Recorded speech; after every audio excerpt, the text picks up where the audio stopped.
Eric, bonjour à toutes et à tous. Je suis ravie de modérer le meilleur panel de la journée consacré à la vidéo, à la créativité, à l'omnicanal. Ces trois notions qu'on va approfondir ensemble tous les 5. Donc pour en parler, évidemment, on a présenté un petit peu chacun, mais j'aimerais qu'on refasse un petit tour de table sur vos différents titres et puis surtout vos différentes missions pour évoquer ce panel. Donc Hicham Berrada, Tids, ex-eBuzzing, puisque aujourd'hui vous rebrandez la marque suite à la fusion avec Tids, eBuzzing. Bienvenue sur ce panel. Également Philippe Schmitt, directeur exécutif, on l'a dit, de Prisma Pub, qui va développer avec nous les différentes campagnes, notamment de brand content développées sur la partie régie pub de ce groupe média qu'est Prisma. David Lacomblède, on va vous entendre dans quelques instants sur les chiffres de l'IAB justement qui ressortent des usages qui ne cessent de croître évidemment sur la vidéo aujourd'hui. Et puis à vos côtés, on a le plaisir d'accueillir Éric Maric-Bion. Vous travaillez chez Microsoft, on va développer aussi avec vous. Et vous avez une petite annonce à faire d'ailleurs dans ce panel. C'est pour ça que je dis que c'est le meilleur panel de la journée, n'est-ce pas ? David Lacomblède, c'est à vous pour évoquer les chiffres, si on peut connaître justement les grands enseignements de la vidéo et la croissance de ce format. Bonjour à toutes et à tous, j'espère que vous allez bien. Alors je crois que j'ai des slides à diffuser, je ne sais pas si ça vient de manière automatique. Alors il me semble qu'il y a un petit clicker, voilà. Exactement. En fait, s'il n'y a plus de clicker, il n'y a plus de hub forum, hein. C'est un peu comme le tire-bouchon dans une soirée, cette affaire. Et ça marche. Donc je vais passer, je serai intarissable sur le sujet. Mon nom, David_Lacomblède sur Twitter. Je suis président de l'IAB France. L'IAB, c'est 140 sociétés, annonceurs, éditeurs, régies, sociétés high-tech, avec une vocation de normer le marché de la publicité digitale, et ce depuis 15 ans. Sur l'idée de faire un point sur la vidéo, qui berce nos journées désormais grâce à la multiplication des écrans et à la montée en débit, il existe aujourd'hui un véritable bassin d'audience pour les annonceurs, car la vidéo est réellement entrée dans le quotidien des Français. Petit test, qui parmi vous a regardé au moins une vidéo ce matin sur son mobile ou sur son ordinateur ? Donc vous êtes plus de la moitié, pas très représentatif, parce que vous le faisiez aussi très certainement pour votre boulot. Mais effectivement, aujourd'hui, on a des internautes qui viennent plusieurs fois par jour consulter des vidéos sur Internet, et cet internaute français, c'est un peu Monsieur Plus. Il y passe quasiment 2 fois plus de temps qu'il y a 3 ans. On a pris comme repère de notre étude le mois de juillet 2011, qui a été le premier mois pris en compte par Médiamétrie dans ces mesures, et le mois de juillet 2014, même s'il y a un petit biais, puisqu'il y avait la Coupe du Monde de football, et que très certainement beaucoup d'internautes ont regardé un peu plus les vidéos au mois de juillet dernier. Quand je dis que c'est Monsieur Plus, il regarde 2h10 de vidéos en plus qu'il y a 3 ans, et donc a doublé son temps de consommation. Avec désormais 4 Français sur 5 qui regardent une vidéo sur Internet via son mobile ou son ordinateur au moins une fois par mois. C'est tout à fait considérable, et on peut d'ores et déjà, dès lors, parler de mass média. Alors, on le voit au gré de nos études, il y a de nouveaux modes de consommation qui entrent en jeu, avec bien évidemment la multiplication des écrans. Ce sont 6,3 écrans par foyer désormais. Et il y a fort à parier que le premier geste que vous avez fait ce matin en vous réveillant n'était pas très éloigné d'un écran, ne serait-ce que pour éteindre votre réveil sur votre iPhone. Il y a également depuis 2011 un véritable effet de catch-up et de rattrapage de télévision, au risque d'ailleurs, si on doit parler 2 secondes de contenu, que l'offre légale de vidéos à la demande se développe moins rapidement, puisqu'il y a eu l'apparition de nouvelles chaînes, notamment en France, qui font qu'on va consommer plus de télévision de rattrapage. Donc taux d'équipement, montée en débit également, avec l'avènement de la 4G, de la 4G+, prochainement, et des réseaux sociaux qui jouent leur effet de tam-tam planétaire à la recherche de la vidéo qu'il faut absolument voir. Et on l'a vu pendant la Coupe du Monde avec cet effet de ralenti Twitter, où les buts étaient, et il y en a eu, à voir très rapidement sur Twitter, avec derrière des débats, mais ce n'est pas le lieu, sur les droits sportifs, bien évidemment. Et la catch-up, je vous le disais, c'est une augmentation de plus d'1 tiers en 3 ans de consommation de la télévision de rattrapage. Et donc, grâce à la vidéo, on a un véritable levier de croissance sur le marché publicitaire, puisque aujourd'hui, le marché du display en France est de l'ordre de un peu moins de 400 millions d'euros, et que le marché de la vidéo représente un quart de ce marché publicitaire, avec 91 millions d'euros. Et on a des investissements dont la courbe suit celle des usages. Alors, vous pouvez faire confiance aux professionnels de la publicité pour être très imaginatifs en matière de format et de standards. On en compte plusieurs. Il y a ce qu'on appelle les publicités qui sont in-stream, c'est-à-dire dans le flux même de votre vidéo, soit en pré-roll, en post-roll ou en mid-roll au milieu donc, de la publicité. In-banner, dans les formats standards classiques que vous pouvez trouver, ou out of stream, qui sont publiés dans le fil même éditorial de ce que vous pouvez voir. On va développer d'ailleurs ensemble avec Bien les sûr. différents Et de nouveaux acteurs. formats que sont les Rising Stars, notamment à l'instar des États-Unis. J'étais à New York la semaine dernière pour la semaine de la publicité. Et effectivement, vous avez des formats d'extend bander qui commencent à arriver et qui recouvrent toute la page, sans pour autant nuire à l'éditorial et au final au consommateur. Plus, et je vais aller vite, des nouveaux formats que vous avez pu voir cet été. Je pense notamment à Top Chef sur M6 qui offre un véritable deuxième écran, ou pendant la Coupe du Monde avec le dispositif de TF1. La vague de la vidéo existe. Faut-il encore en mesurer la hauteur de cette vague, justement, et Médiamétrie va lancer en tout début d'année prochaine un GRP vidéo qui permettra de rationaliser ce marché et d'avoir une véritable appréciation de la quantité. Les indicateurs de performance. Exactement. Alors on revient au couteau suisse, hein, ce qui est pas mal, certes pour ouvrir les bouteilles, mais aussi pour appréhender les mutations du digital telles que nous les vivons dans nos métiers au quotidien et au-delà dans notre monde. J'insisterai sur un point néanmoins. La vidéo permet d'être créatif, informatif, affectif, tout en rendant un véritable service à nos consommateurs. Elle est donc de nature à séduire les annonceurs, certes, mais aussi, et c'est bien eux qui comptent au final, les consommateurs. Notre défi à nous, professionnels de la publicité, c'est clairement d'être au rendez-vous de la création et de l'innovation. Car sinon, les internautes se détourneront de nous si on n'arrive pas à les séduire. Il y a le phénomène des adblocks, notamment actuellement. Et si nous ne proposons pas des publicités, et la vidéo permet de le faire suffisamment attrayante, les internautes continueront de se détourner de nos formats. La vidéo, c'est l'écriture du siècle numérique, et c'est donc bien à nous de savoir l'utiliser au mieux de ses possibilités. Et c'est pour ça que je vous enjoins à être créatifs. Je vous souhaite de passer une bonne journée et de bons travaux. Merci David Lacomblède. Vous restez évidemment avec nous pour commenter après ces chiffres. Juste une question d'ailleurs en réaction à ce que vous avez présenté. Quel est le chiffre qui vous a le plus marqué là, sur cette étude-là ? C'est le fait que 4 Français sur 5 regardent des vidéos sur Internet et de manière tout à fait indifférente. Je parlais de 6 écrans et demi par foyer. La réalité, c'est que pour nos concitoyens et consommateurs, ça ne fait qu'un seul écran, une sorte d'écran continu tout au long de votre journée, et indifféremment de sa taille, de celui que vous avez entre les mains à un moment donné, vous voulez qu'il remplisse l'usage que vous attendez de lui, et qu'importe cet usage. Et d'ailleurs, au risque de brouiller d'ailleurs parfois les usages et leur compréhension, vous regardez vos mails demain sur votre téléviseur, vous vous réveillez, vous écoutez votre musique sur votre tablette, et vous regardez de la télévision sur votre téléphone mobile. Alors vous parliez justement de créativité, ce qui est sans doute la clé pour que la vidéo soit plus que aujourd'hui consommée au-delà du clic que je fais moi personnellement sur les petites bandes justement qui permettent de passer l'annonce. Hein, c'est un petit peu fatigant. Ça demande notamment de se réinventer sans doute. Philippe Schmitt, vous êtes directeur exécutif de Prisma Pub.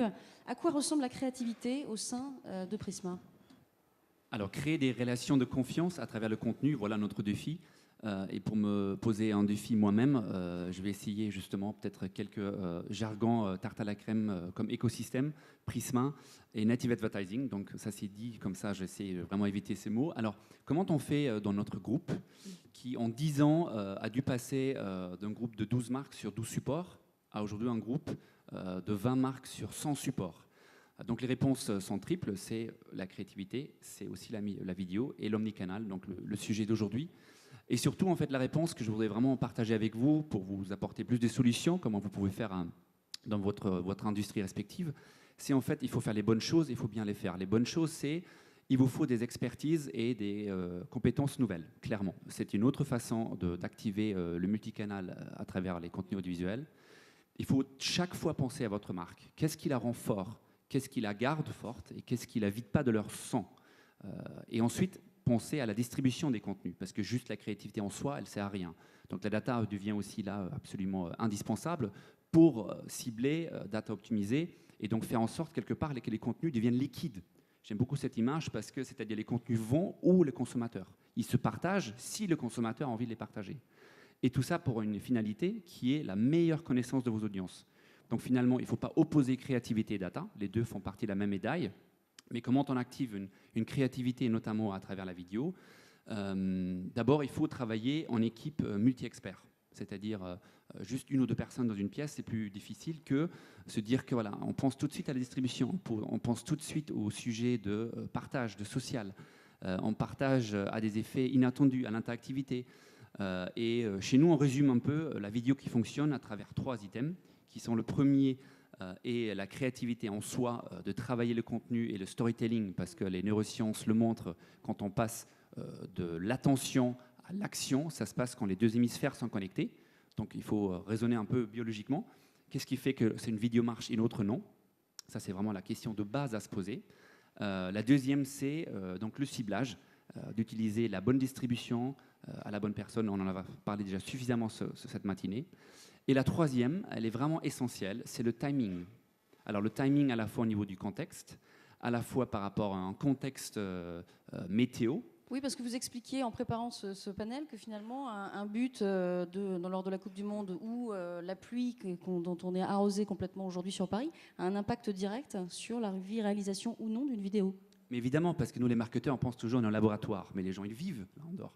Donc il y a un contexte, il y a une météo, il y a un événement culturel, sportif. Comment est-ce que vous pouvez préparer ces facteurs-là? Il y a une partie qu'on peut anticiper. Donc à partir du moment où il fait très chaud, pour pousser les produits solaires, on peut prévoir les créas en fonction. Quand le PSG gagne contre le Barça, on peut prévoir où il gagne, où il perd. Donc on a peut-être 2 créas qui sont malins et qui rebondissent justement sur cet effet-là. Et puis après aussi, notamment dans le sport, en fait, l'avancement d'une équipe à qui on est attaché peut monter la valeur, peut monter le prix, et surtout aussi montrer l'intérêt de la vidéo partagée. Donc il y a un vrai sujet de synchronisation. Synchronisation avec notre ton, avec les vagues télé qui sont en même temps, qu'il faut prendre en compte pour assurer le deuxième écran, et finalement assurer une efficacité nettement améliorée. Alors tout ça, c'est développé sur une équipe intégrée chez Prisma. On va regarder tout de suite une vidéo de ce que vous développez justement sur la partie régie, notamment sur des campagnes de brand content. On va lancer la vidéo tout de suite. Volontiers.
Petit applaudissement, oui, pourquoi pas.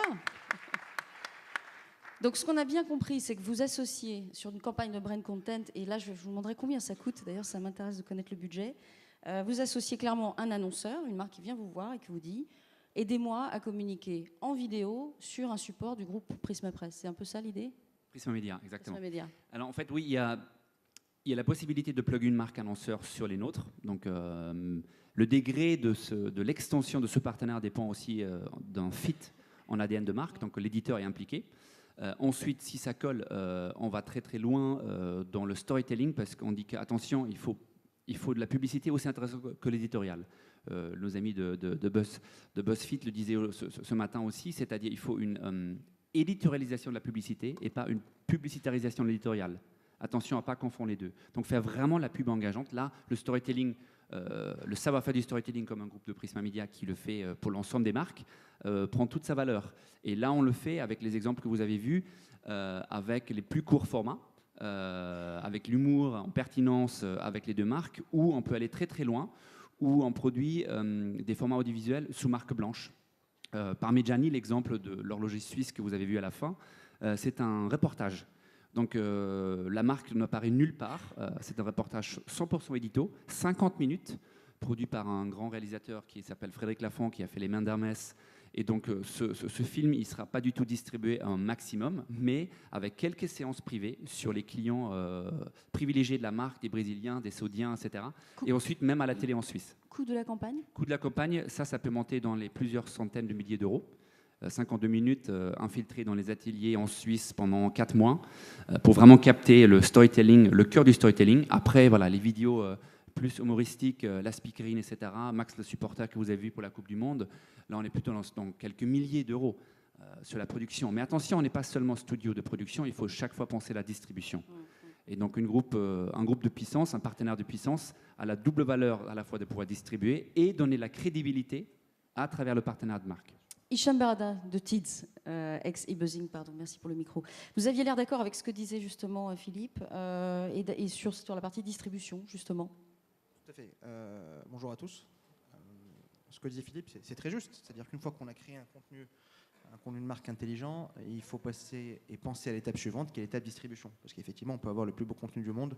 Si on n'a pas une vraie stratégie de distribution bien faite, bien pensée, on ne va pas aller très loin avec sa vidéo. Donc là, c'est nous, on intervient. Et c'est là où aujourd'hui, en analysant le marché de la vidéo, que ce soit en France ou dans le monde entier, on a scindé la distribution vidéo en 2 parties. On a scindé une première partie qu'on appelle l'in-stream vidéo.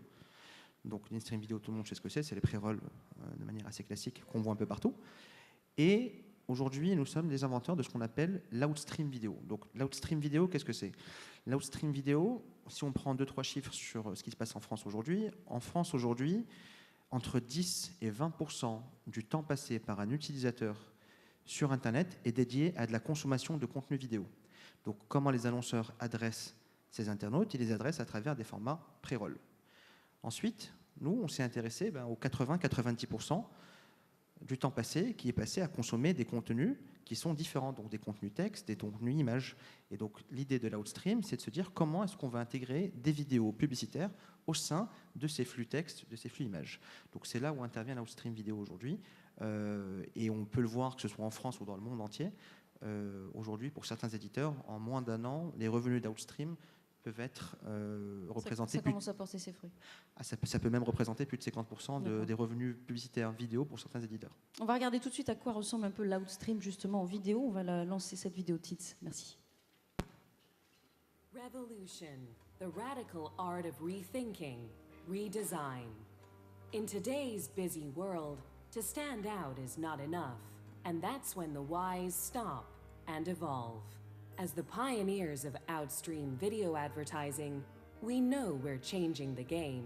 We know we're the leaders in our field, and we know the need to be agile, to provide the industry with answers on viewability, seamless, non-intrusive video advertising, and how we're opening up new, unprecedented levels of premium inventory. To embrace this opportunity, we're becoming one company, one brand, with one single vision. Introducing TIDS, a truly groundbreaking rebrand. the heart of Teads is a state-of-the-art sales-side platform. That means we ensure that publishers make the maximum amount of money they can from the programmatic marketplace. The Teads platform has been adopted by most of the premium publishers in the world. It's already a fast-growing company, but we need to grow even faster. I see the business focusing really on the main innovation and leveraging the great technology that Teads has. We have pioneered a game changer, the InRead, which allows premium publishers to open up unprecedented levels of inventory with video advertising, which simply didn't exist before. A lot of the brands are questioning the viewability of the ads they've been distributing over the years. With Teads, will never be the problem again. Brands have the guarantee to only pay when an ad has been watched by the audiences. This revolution is a new chapter in streamlined ambition, guaranteed growth, and the reinvention of online video advertising. This revolution is Teads. Donc voilà un peu un résumé de ce que vous faites aujourd'hui aux côtés de Pierre Chapaz qui dirige effectivement l'aventure aux États-Unis maintenant.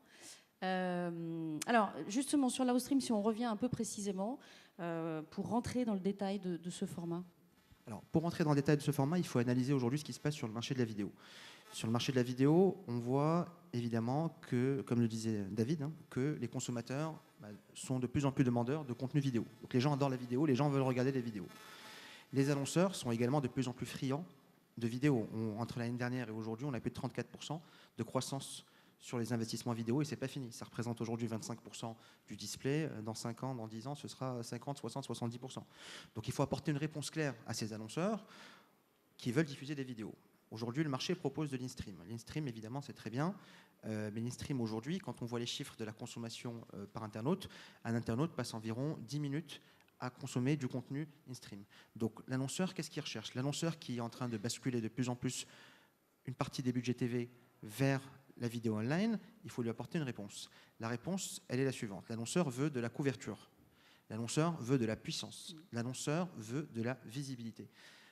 Et pour apporter justement ces 3 ingrédients, l'Outstream aujourd'hui est une bonne réponse puisque ce sont des formats où on va créer un inventaire nouveau, et ça c'est quelque chose de très important. C'est-à-dire qu'aujourd'hui, quand on va rencontrer des acteurs, donc des éditeurs, on vient en leur donnant une proposition de création d'inventaire nouveau. Donc du jour au lendemain, on se rend compte qu'on est capable de distribuer 1 million, 2 millions, 20 millions, 30 millions de vidéos. Donc c'est nouveau, avec des revenus incrémentaux. Pour un annonceur, c'est la possibilité de diffuser des vidéos dans un environnement premium à grande échelle. Ça c'est important. Et pour l'internaute, parce que l'internaute est quand même très important dans l'histoire, on lui propose des formats qui sont des formats non imposés, donc des formats où il peut skipper, où il peut scroller s'il ne veut pas voir la vidéo. Donc aujourd'hui, on apporte aux annonceurs une vraie réponse sur la distribution. Voilà. Et ça, c'est très important, parce qu'effectivement, on voit l'engouement qu'ont tous les acteurs du marché pour la vidéo, mais à un moment donné, on se dit, mais comment on va diffuser la vidéo? Vous avez un feedback sur des campagnes que vous avez développées en Outstream aux États-Unis, oui. Aussi sans doute en France. Est-ce qu'il y a un écart justement dans à la fois la consommation de ce format aux États-Unis et en France? Et si oui, quels sont les écarts en termes de campagne, de coûts de campagne? Alors, pour une fois, on a toujours l'habitude de dire que dans les médias, toutes les belles choses viennent des États-Unis, toutes les grosses technos viennent des États-Unis. Pour une fois, c'est pas le cas. Qui dit ça? Le marché en France le dit assez souvent. Et pour une fois, c'est pas le cas puisque la technologie Outstream a été inventée en France. C'est Teads qui l'a inventée, qu'on a exporté aux États-Unis il y a plus d'un an. Il y a plus d'un an, on était 5 personnes à New York. Et on se disait, à la fin de l'année, si les formats plaisent, on sera peut-être 10, 15 personnes. Aujourd'hui, on a à peu près 40 personnes à New York, 20 personnes entre les autres villes américaines. Pourquoi? Pour une raison toute simple, c'est que le marché américain a accueilli ce genre de format bras ouverts. Pourquoi? Parce que c'était effectivement une réponse pour eux, pour leur apporter une possibilité de distribution. Après, la différence au niveau de la distribution, les marchés sont à peu près similaires. Il n'y a pas réellement de grande différence. La seule différence, c'est plutôt au sein de nos équipes quand on va travailler une campagne locale ou une campagne internationale. Puisqu'on travaille avec parmi les plus gros publishers de la planète, effectivement, c'est un travail supplémentaire d'intégration, de tags, de scripts, de tags SSP pour la diffusion de vidéos. Donc la difficulté, elle est là.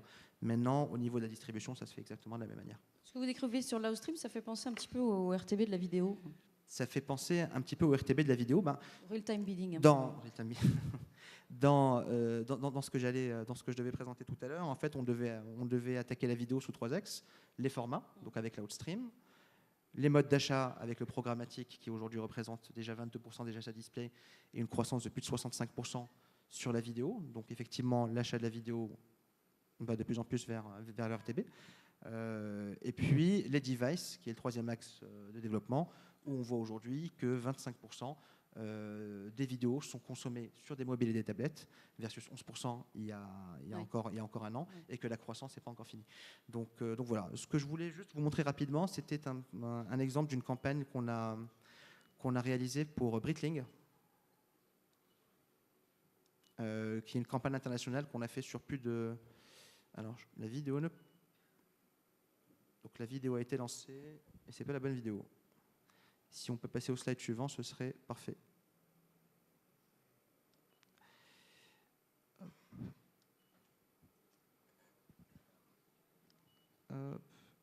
Et voilà. Donc c'est une campagne Breitling qu'on a distribuée dans plus de 25 pays, qui a généré plusieurs dizaines de millions de vidéos vues. Et le brief du client était vraiment très simple. Il avait besoin que sa vidéo soit vue de manière volontaire, c'est-à-dire qu'on n'oblige pas les gens à la regarder, donc que les gens aient la possibilité de skipper la vidéo s'ils veulent la skipper. Et donc on est venu avec une réponse d'un format qu'on appelle l'InRead, qui est en fait une vidéo qui vient s'insérer entre deux paragraphes d'un article de manière contextualisée, où l'internaute peut encore une fois skipper s'il veut, où la vidéo s'arrête lorsqu'elle n'est plus visible à plus de 25% sur l'écran, et elle redémarre quand le player apparaît dans l'écran. Donc ça, c'est une notion très importante, la visibilité des publicités. Donc on est venu avec une réponse, avec un système où la vidéo s'arrête quand elle est plus visible dans l'écran. Et donc ça a apporté ses fruits, puisque la campagne a été un véritable succès dans plus de 20 pays dans le monde. Donc vous avez clairement aussi derrière un outil d'analyse sur le ROI. Clairement. Donc on a développé un dashboard qui pour le coup a été très apprécié pour nos annonceurs, où on va aller analyser plusieurs KPI. Aujourd'hui, la visibilité des publicités devient un sujet extrêmement important. Il faut qu'on apporte une réponse claire à un annonceur. L'annonceur ne veut plus payer 60%, en tout cas investir 60% de ses budgets dans le vent pour des gens qui ne voient pas les publicités. Donc on analyse évidemment la visibilité. On va analyser un élément qui est très important, c'est la complétion des vidéos. Parce que l'annonceur, évidemment, quand il fait une vidéo de 30 secondes, il a besoin que la vidéo soit vue jusqu'au bout et non pas les 5 premières secondes. On va analyser aussi des choses assez classiques, du clic, du partage, etc. etc.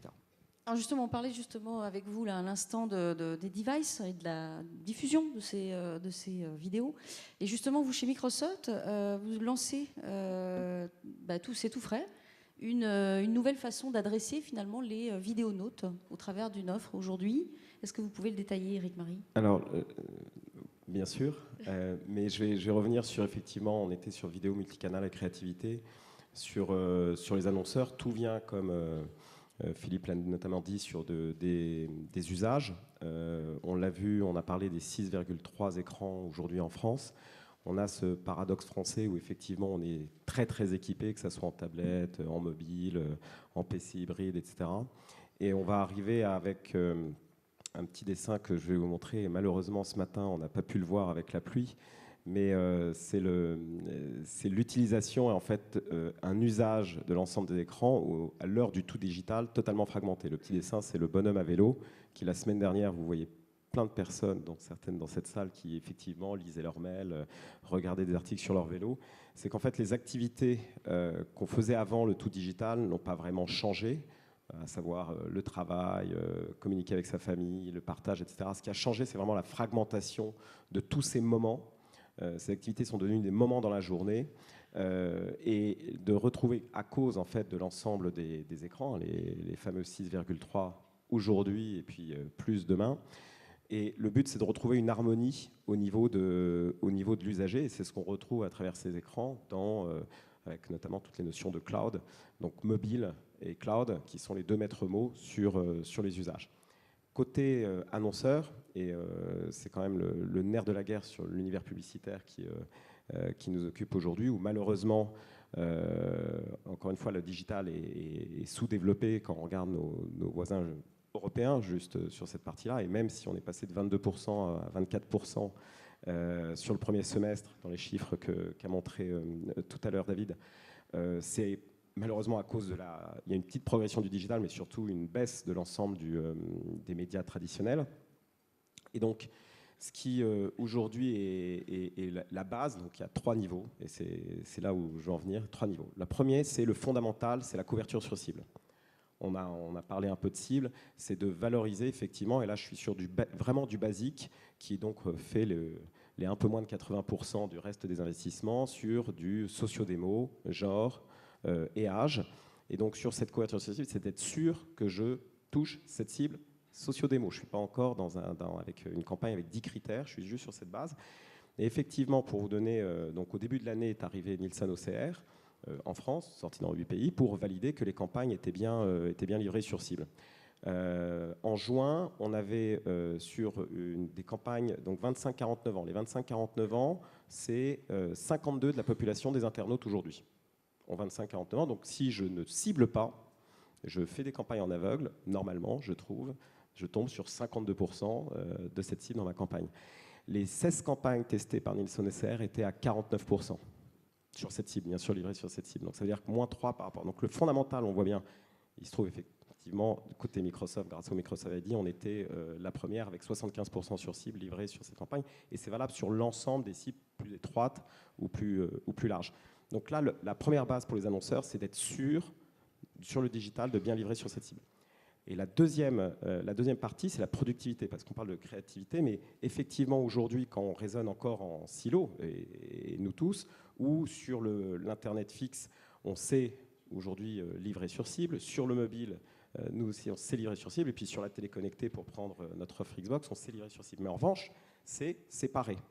Et donc là, effectivement, où arrive l'innovation, c'est de pouvoir avoir demain, et quand je dis demain, en fait, c'est là où c'est arrivé, ça a été testé sur un opérateur allemand qui s'appelle O2. C'est le brief, je veux cibler les femmes 25-49 ans, capping 3, mais peu importe les écrans.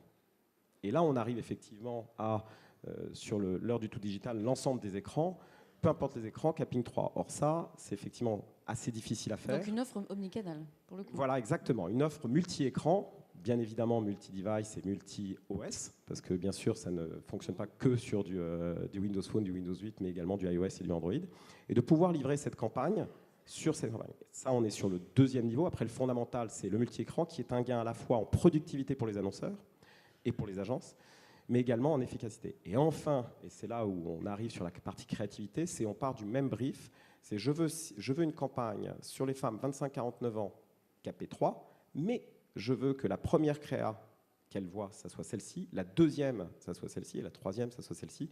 Et c'est là également où on arrive dans ce séquençage des créations, et donc raconter, on revient sur notre métier, c'est de raconter des histoires pour positionner son produit, sa marque par rapport au consommateur, et de pouvoir raconter une histoire à travers ces écrans, parce que justement, on a la maîtrise de l'ensemble des écrans, via, effectivement, en l'occurrence, c'est 23 millions d'ID en France. Pour bien comprendre, en fait, vous adressez différents scénarios qui ont été pensés par les créatifs sur les devices.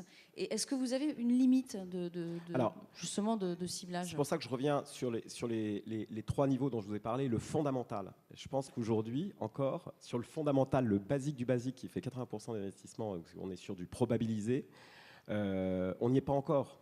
Et alors qu'on peut être encore plus puissant, encore plus précis, je suis sur du socio-démo. Je ne suis pas en train de parler de 10 critères. Je veux les femmes 25-49 ans qui roulent en monospace et qui ont 3 enfants. C'est encore trop tôt, on est d'accord. Ce ne sera pas pour 2015. C'est pour ça qu'il faut faire attention à certaines utopies qui sont sur le papier, qui sont fantastiques. On pourra parler peut-être tout à l'heure de la synchronisation entre les télés et le digital. Mais ça, c'est la base. Maintenant, cette base, déjà bien la faire par silo, c'est pas facile. Mais le deuxième niveau, c'est pouvoir le faire sur l'ensemble des écrans. Parce que également, et là on arrive à un point que beaucoup d'annonceurs nous demandent, c'est que c'est vrai que même si le digital dans sa globalité, digital c'est le mobile, c'est l'ensemble des écrans, et on voit bien qu'il y a une porosité en termes d'usage des utilisateurs, mais pas au niveau des annonceurs, c'est de pouvoir livrer quels que soient les écrans. Nous n'aurons pas eu le temps d'évoquer ensemble Vice, qui est ce média que vous connaissez sans doute, installé à New York et qui est hyper innovant, notamment sur des campagnes essentiellement vidéo, avec beaucoup de contenu. Mais c'est pas grave, on se donne rendez-vous l'année prochaine peut-être pour en discuter. Merci à tous pour avoir participé à ce panel sur la vidéo. Merci. Merci.